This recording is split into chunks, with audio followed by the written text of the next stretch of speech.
Man, last chapter was something else, wasn't it? And we know what's coming, but before all that, let's get this out of the way. You know the drill. This is not a market substitute. Please support official release, as I do. Just the FYI, 1 month from now I'll be going to Japan, so there might be a break around that time when it comes to me making reaction videos. So yeah, I'm gonna have a lot of binging to do when it comes to the chapters after that break of mine.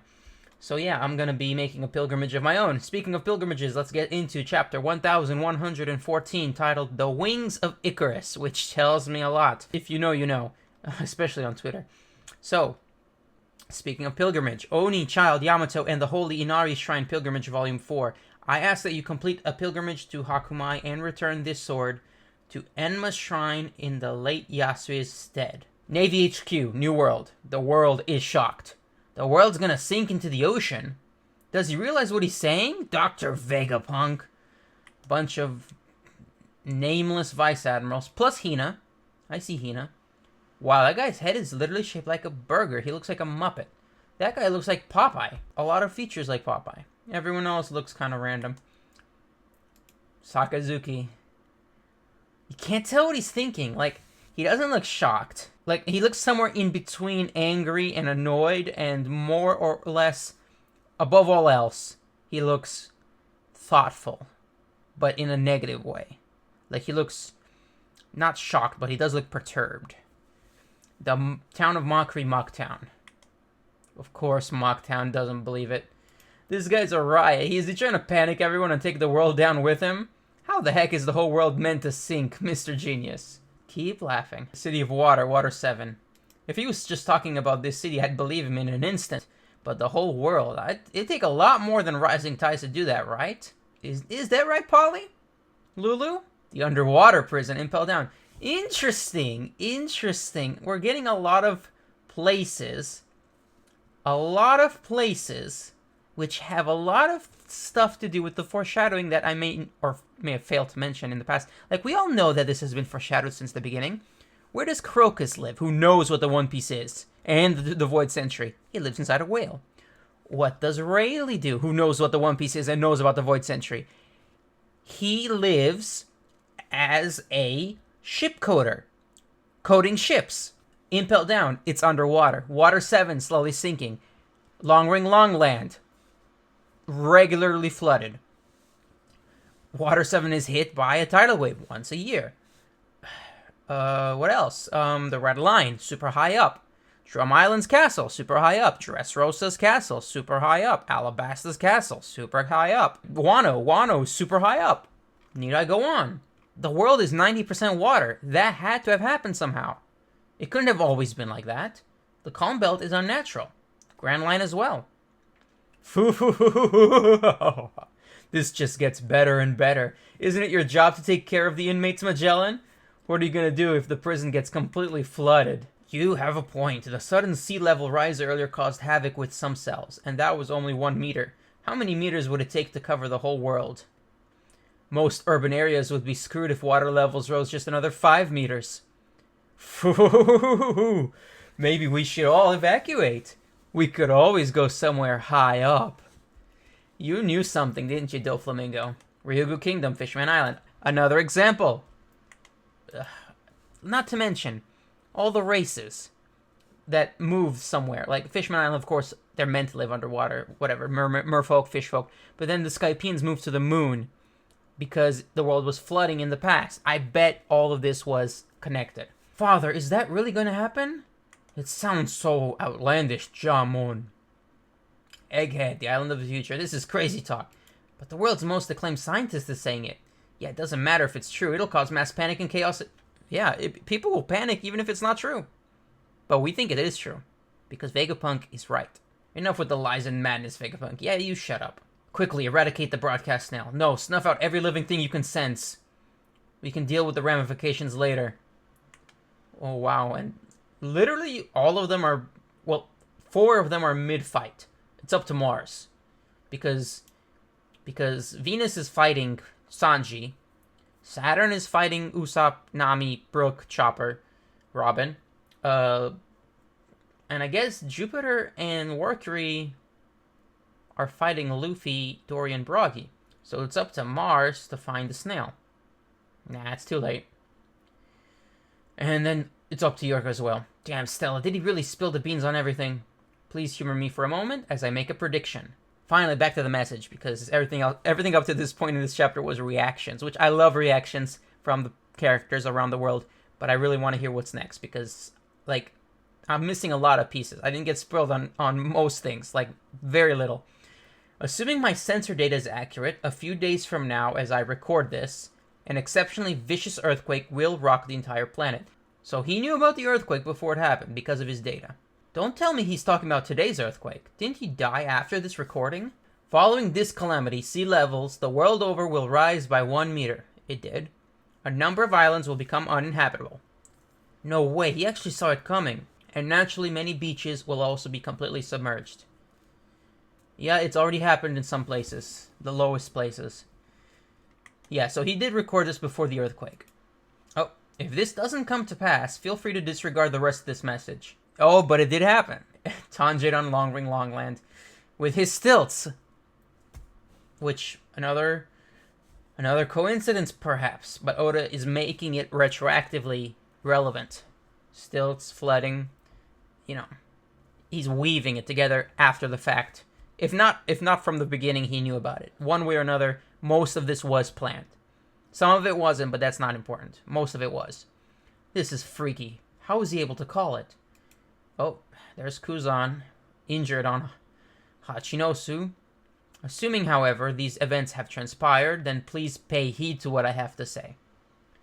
The earthquake I just predicted cannot, strictly speaking, be considered a natural phenomenon. Vegapunk, not another word! Too late. Oh, wow. What's her name? Lilith. Even Lilith is fighting Saturn. Along with Nami, Chopper, Brook, and I guess that's Usopp doing some sort of impressive flip. And somehow his Chopper's guard point is thick enough to not get poisoned by, let alone impaled by Saturn. His body must be completely shielded. Unfortunately, Robin seems to be out of the fight, but she's there. Get out of here. I've always naively yearned for peace and prosperity. Oh, she's helping.